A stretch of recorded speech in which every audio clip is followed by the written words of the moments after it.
Bonjour Julie, Samuel et Pablo, bonjour tous les enfants. Vous aimez bien le miel? Vous savez d'où ça vient le miel? Ce sont les abeilles qui font le miel, c'est bien ça. Et il y a une abeille qui s'appelait Flora. On découvre ensemble ce qui lui est arrivé? Allez, on y va. C'est l'histoire d'une jolie petite abeille qui s'appelle Flora.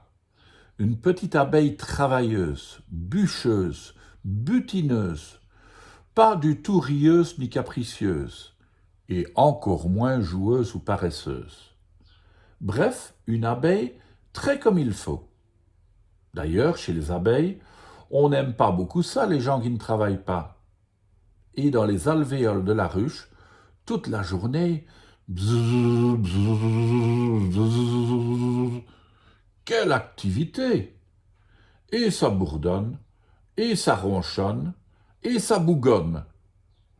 La reine hurle à tue-tête. Allez, au boulot, bande de mollassons! Plus vite que ça, bande de limaçons! Du pollen et du miel, bande de cornichons!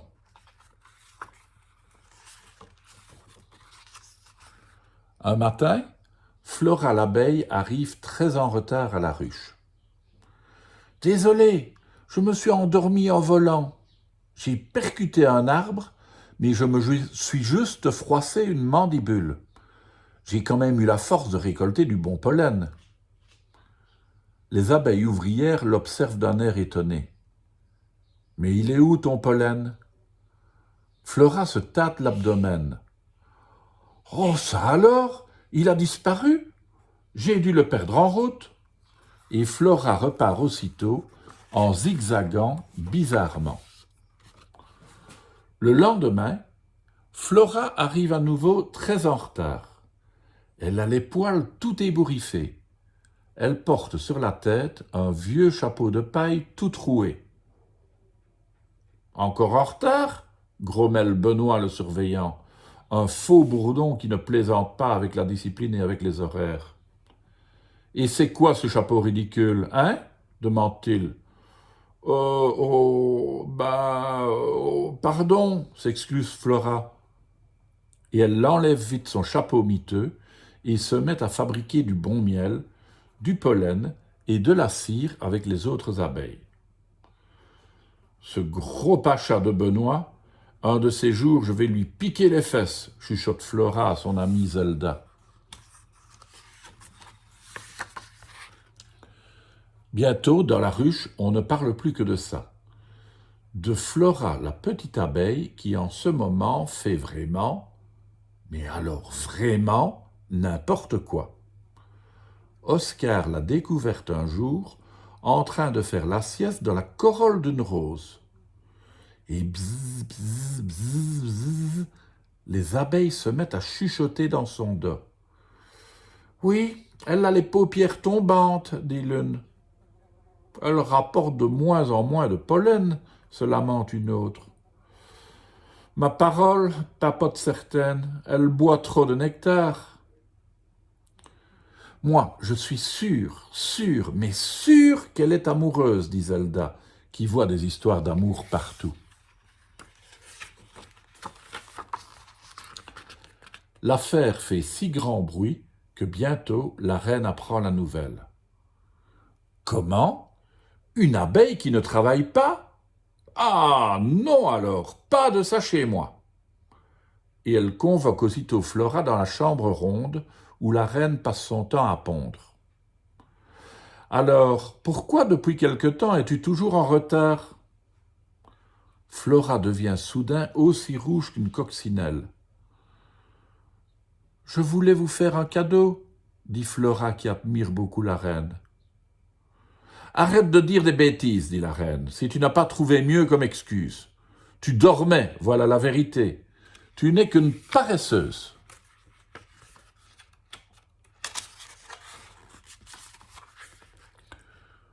Quand Flora est sortie, la reine appelle Léon et Gédéon, les deux faux bourdons qui sont ses vieux espions.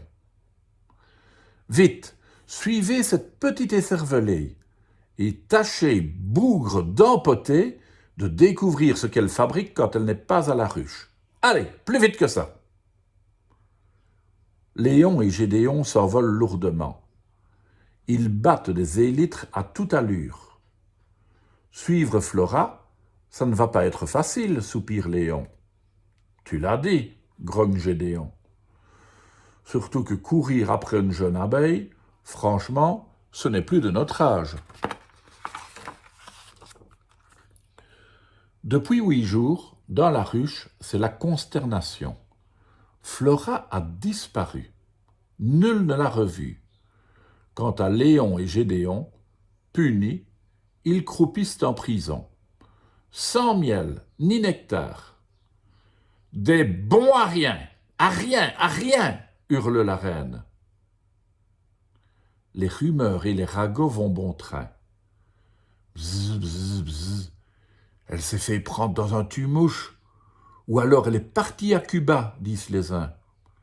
Bzz, bzz, bzz. Elle a été avalée par un ours, disent les autres.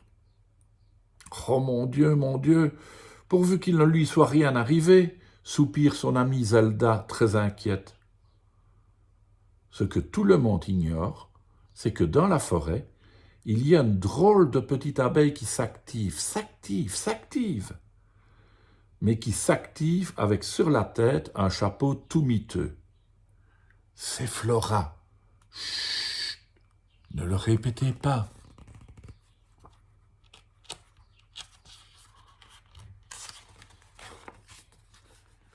Un matin, la ruche est réveillée par un incroyable tintamarre. Des faux bourdons sonnent de la trompe. Les abeilles ouvrières cessent de travailler. « Reine, reine, levez-vous, levez-vous, Flora est de retour !» La reine se penche à la fenêtre et aperçoit Flora qui porte un objet géant, recouvert d'un grand drap blanc. Flora fait une révérence et dévoile le tableau. « Reine, ce tableau est pour vous. » Waouh! C'est une peinture géante qui représente la reine assise sur un trône et portant une somptueuse robe jaune d'or. Dans la ruche, tout est redevenu normal. Les abeilles s'activent, bourdonnent et ronchonnent comme toujours. Sur le mur, face au grand lit de la reine, est accroché le tableau de Flora. Depuis qu'elle l'a sous les yeux, la reine pond encore plus qu'avant. « Ah, ça m'inspire de me voir si belle, dit-elle fièrement. Flora est maintenant peintre officielle de la ruche. Tu peindras 10 toiles par mois, a décrété la reine des abeilles. Puis elle l'a ajouté en regardant sévèrement les autres abeilles de la ruche. Quant à vous, je vous préviens, une artiste dans une ruche, ça suffit comme ça. Allez, petite fainéante, au travail! Jamais contente, la reine, hein? À demain, les enfants.